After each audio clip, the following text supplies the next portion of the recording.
how do I talk how I talk to them, how I approach them if I just met them, and then in different stages. So it's actually the first time that I took the time to parang type it out. Kasi hindi ko naman siya iniisip until for today. Parang paano nga ba? So parang, di ba? Paano nga ba ako nakikipag-usap sa mga tao? So generally, that's the idea. So there you go. So I thought I would like group it into like, oh, we just met, and then try for the usap na tayo once, twice, before the meeting, during the meeting, after the meeting, ganon. So that's the way I did the flow na lang. So the topic will be client presentation flow. And I know that it will be, parang it's variable naman, pero siguro ito na yung best case. If everything goes well, pag positive yung kausap ko, and then you can just ask questions na lang later, siguro after. If parang may ibang scenario kayo maisip, paano ko yung sinabi niya, and then we'll see na lang.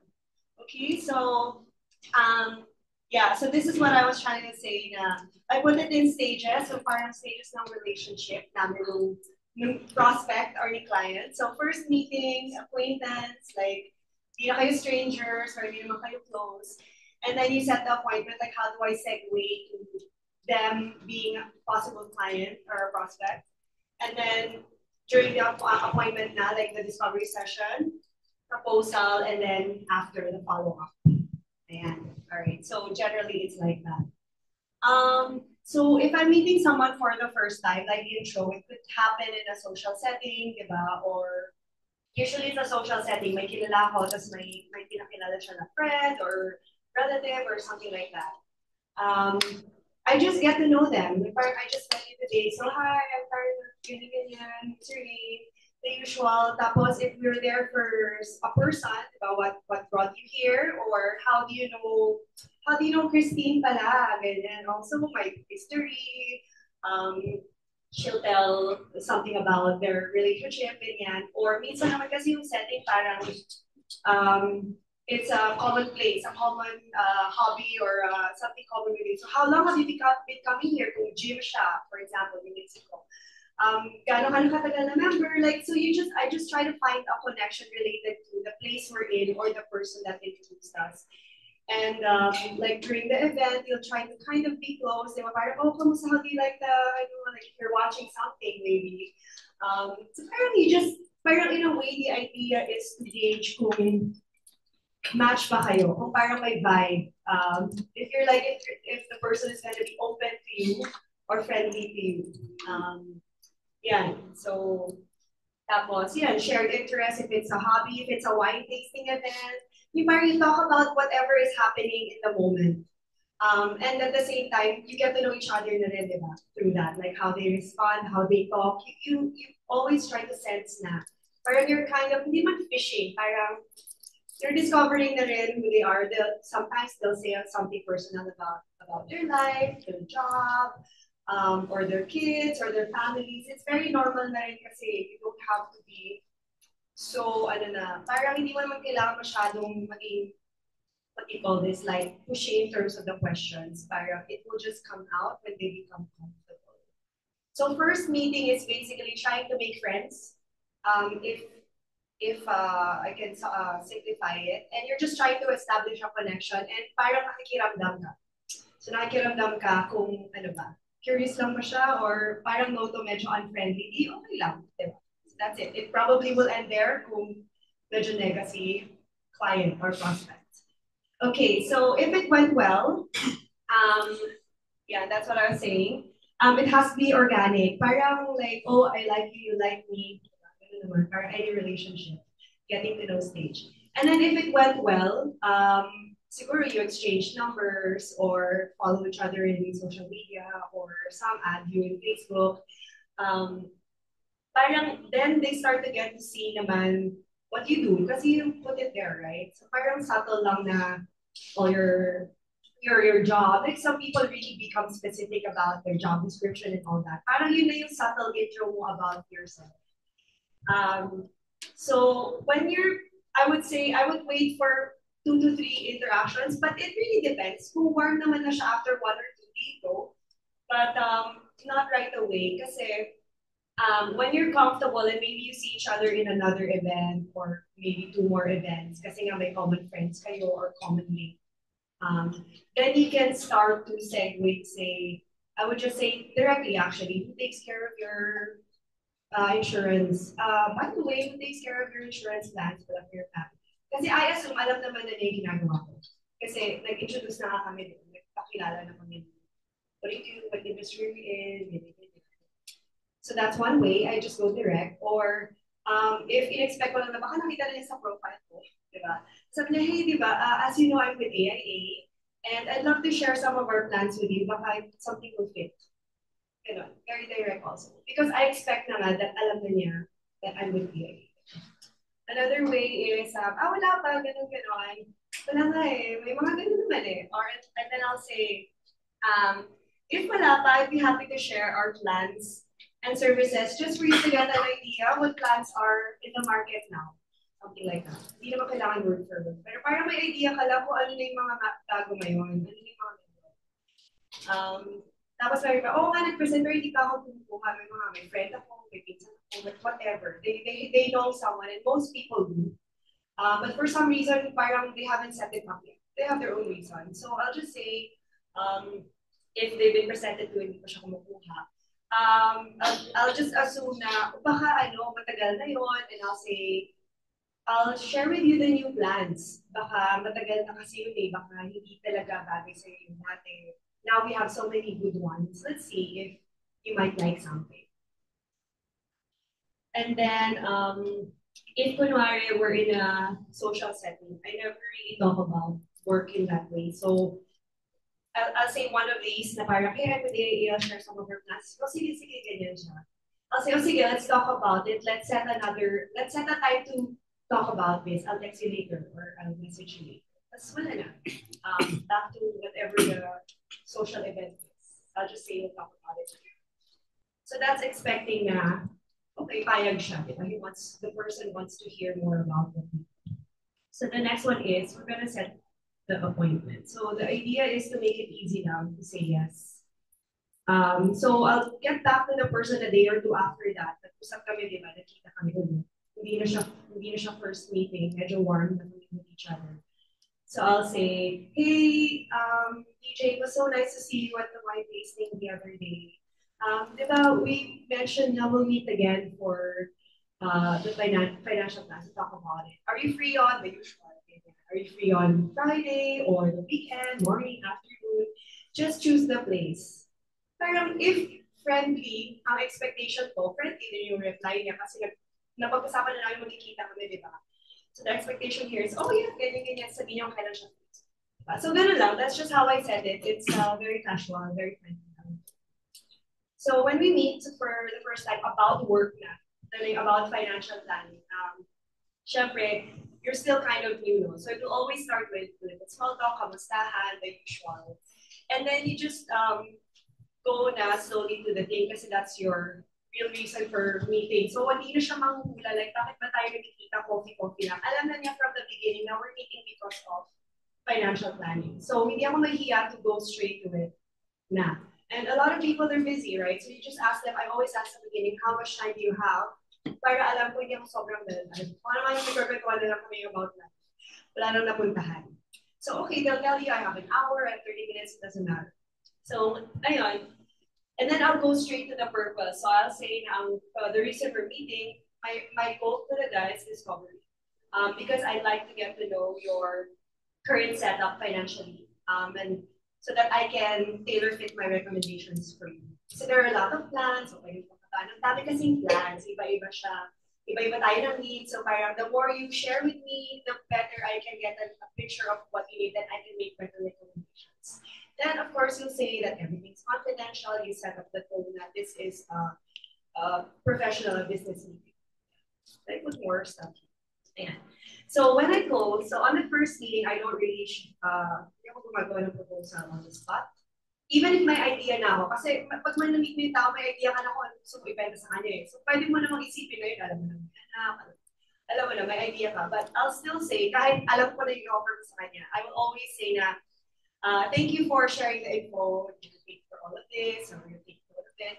I'll review them and get back to you in maybe a couple of days or the weekend pag alam ko busy siya.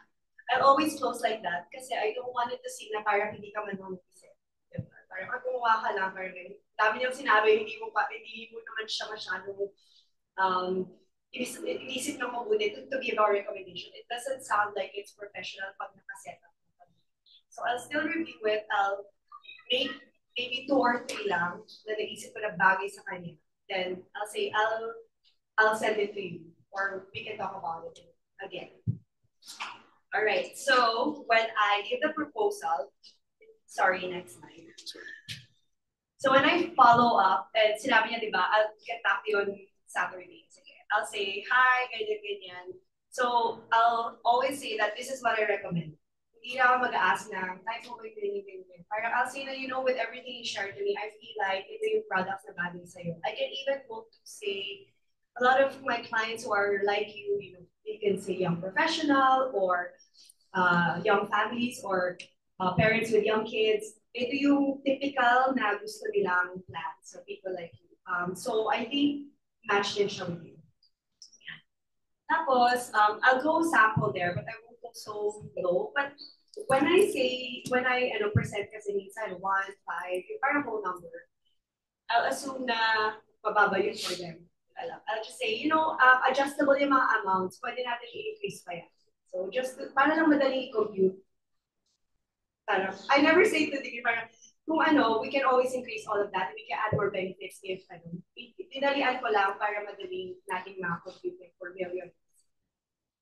And then, sige, I'll say, take a look and share your thoughts, and I will ask for when I can follow up. So it has to be clear when I can message them again. So is it okay if I get back to you on Tuesday, Wednesday, and then I'll message them.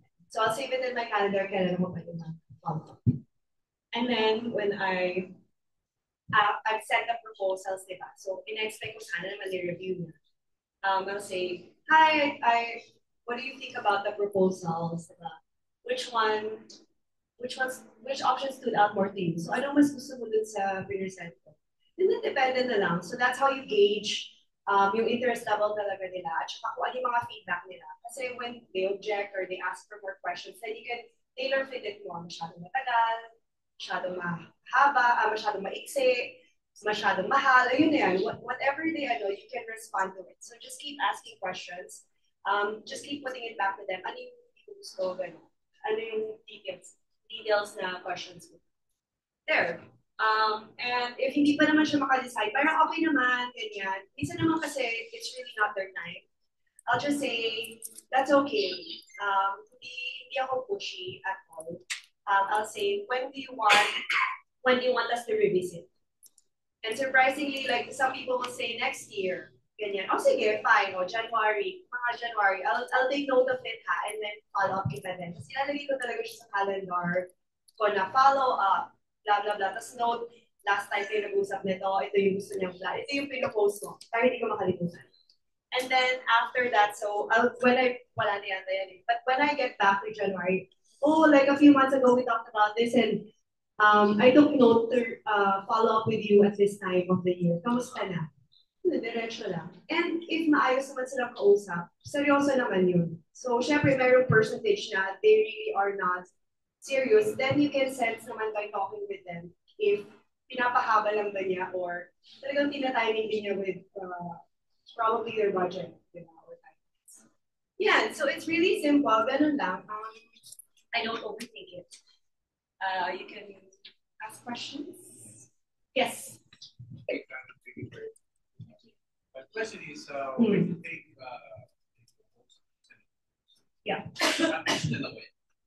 at least dalawa. For the same priority or one for you? Depende sa kailangan niya. Pero kunwari ang gusto niya savings, pwede mo mag-set ng Ascend or A+. Similar, but iba yung timeline. Ganon. Or kunwari dalawa yung anak niya, tabisa sila. Tapos sila na rin, yung parents na rin. Pwede rin naman. This is what it looks like for this age. This is what it looks like for your age, for your son's age. Para makita nila yung timeline. Minsan naman kasi may ibang case, like pwedeng OL or BUL. kung yun yung napag-usapan nyo na, paano pag may investment, paano pag wala, ganito yung itsura niya. So at least 2 or 3, kasi pag isa lang, parang walang choice. Parang halata na pinupush mo lang. 2 or 3 sometimes. So minsan kasi OL, 2 types of OL, kung kailan yung bigay, pwede rin BUL versus OL. Types of plan. Or health versus retirement, if you talked about it both. Karen, when you present proposals, face-to-face ulit ito? Depende sa kanila. Okay. But at least, even if it's online, parang you're already connected. Yeah. Online, you mean chat lang? Chat. Or, minsan sinachat mo natin yung proposal? Fiverr, screenshot. Yeah, screenshot lang din. So I just screenshot the first few pages para we can still talk about it. But I don't send the entire thing. I don't typically attach the parang ito yung summary. Parang summary actually benefits tapos yung computation at saka premiums. Yeah. Let's talk about it. Okay. Para tuloy yung usapan. Tama. There. Yes! Sige, si Otelo. Hi, Karen. Hi. Sa na-use the discovery session, pagdating sa proposal, how long usually ang time frame? Do you make sure you close it within a month or parang depende. Something that you can control? Parang, I cannot control the time frame. Yes. Actually, even if I try. Parang depende sa client. Kasi iba clients months, iba taon, ganun. Iba agad siyang decided. Which is like, that's what I've learned so far. Parang wala siyang timeline na, if I propose now, dapat within a month ma-close. Parang bihira na ganun-ganun. Unless from the first meeting, makikita mo na ready na siya now. So it's not like something I can control. It depends on the client kung kailan talaga siya ready. It's really their time. But you control the conversation. You control so parang I will usually get a commitment within the first follow-up siguro. Like, first nag-propose ako, diba? Tapos nag-follow up ako, what do you think? Kunwari, ganun ka pa rin. Parang hindi talaga. I'll ask now, when do you want us to revisit it? When do you think is the best time for you? Pero I'll remind them, by this time, you change yung age mo, ganyan. Or, pag hindi siya sure, sige, I'll just remind you before the computation changes. Okay, so it's still via chat or via chat lang? Chat. Most of them. Fiverr, WhatsApp, Messenger. Thank you. Hi. Si Carol muna, si Carol. Hi, dear Karen. Hi. Thank you so much. And this is my first time to hear you talk in front. And it's really very professional how you handle your VIP clients. And I think it's also very unique that as much as possible, as FA kasi as much as possible. Once it's closing and what have you ever kasi may time na gaya ni Otelo, ang tagal. Kaya pala bigla na lang kami ginugulat. So, hindi much siya monthly, pero talagang sobrang bulk, sobrang laki talaga big cases na yung close. And so my question is, do you ever have this one sit closing na parang na-meet mo lang and then nag-meet kayo na close mo siya? Wala pa. Really? So, Don't ka swerte. Hindi ko meron luck na rin yan.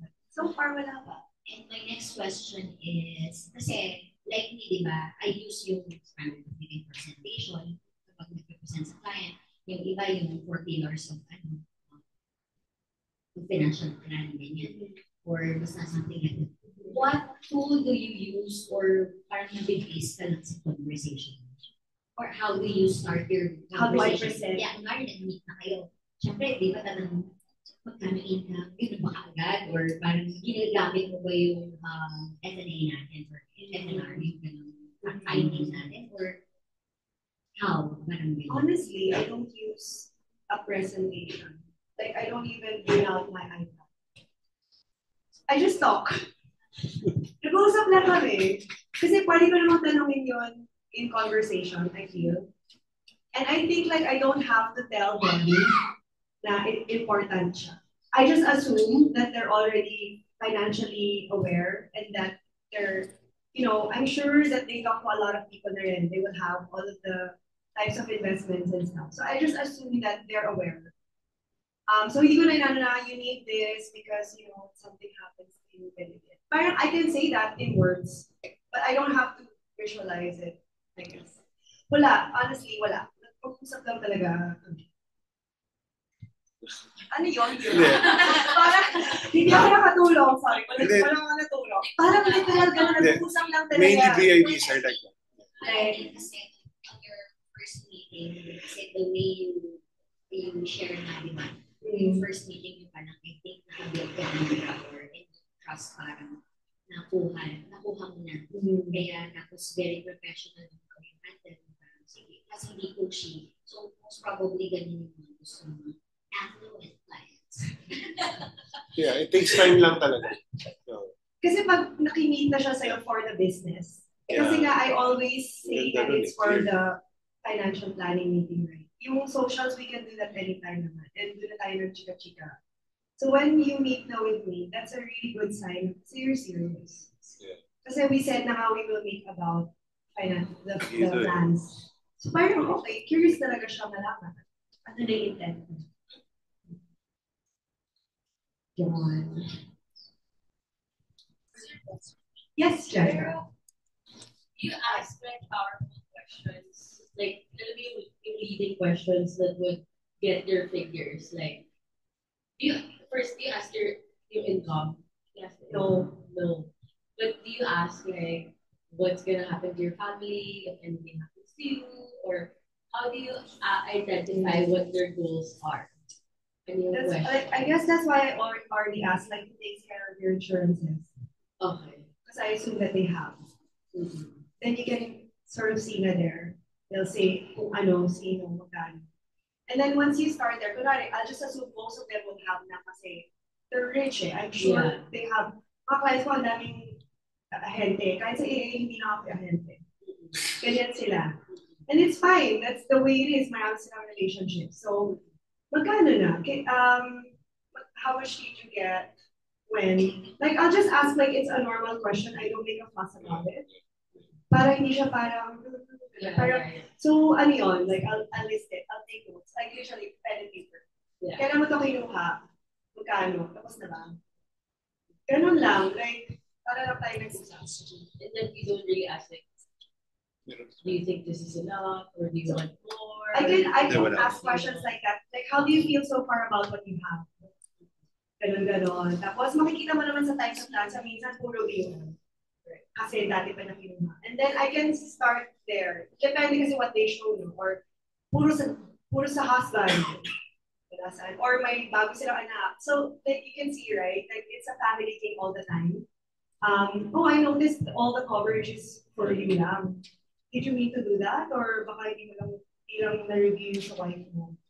Or, ay, puro PUL pala. You know, we have a lot of new plans now na can balance this out. Or, wala pa sa kids mo. We have a lot of plans for kids. You might be surprised like how cheap it is to start them now. But I'll look for a reason to like discuss it further. Like if you tell me, Mary, what you have, I'm sure may makikita ako. Pag nilista natin, I'm sure may makikita tayo. Either yan yung mga common maraming heavy on BUL, heavy on one person, wala pa sa kids, hindi na naisip kasi got busy, 3 years old, 4 years old, na yung kids nila, wala pa yun. Tapos ang maganda lang, pwede mong i-match. Hindi mo pwedeng call lang yung gano'n. Like, madali yun kasi once na-open mo na yung family, like, kailangan pantay-pantay na yun. That's how it becomes like a multi-policy thing. Walang health, pwede rin yun. Puro life lang. So, kailangan mamatay lang siya bago yung mangyari, may makuha. Kailangan naming entryway kasi we have so many riders. May bago riders, may ganyan-ganyan. Baka rider lang yung critical illness niya, wala siyang standalone. Things like that. So, once you get the info, pag nag-discovery ka, then you can, maghanap ka ng butas if you want to put it that way. Holes dun sa plan niya or big links. Meron lang akong final thing. Kasi based naman sa pakikinig ko kay Karen, I think ang pinaka-important step is really getting to know the client. Yung first meeting, I think yun. Kasi kanina sinabi mo kagad na parang ina-assume mo na nasa AIA ka na, no? Na-assume niya na. Parang ina-assume mo na alam niya na nasa AIA ka. So ibig sabihin, kasi ang tanong ko at my first, parang, do you talk about work kagad sa first meetings? Parang nasa list of questions mo siya, na what do you do? So in a way, you kind of ask that question, parang itanong ka rin. Yes. Okay, so... What industry are you in? Parang ganun, yun. Kasi yun yung important eh. So para sa next interaction, di ba, siguro alam mo na nasa AIA ako, pwede mo na kagad masabi. So it's intentional that you ask that. So hindi lang siya puro social. Nadali mo siya sa work in a way. No? Nice. Kinikilala mo na rin siya if possible client siya. Tama, kung possible. So technically, okay selling starts in the first meeting. KYC na. Yeah. Galing. We're always trying to connect. Galing. Alright. Excellent. Thank you so much. Thank you so much for all your wonderful questions. Grabe.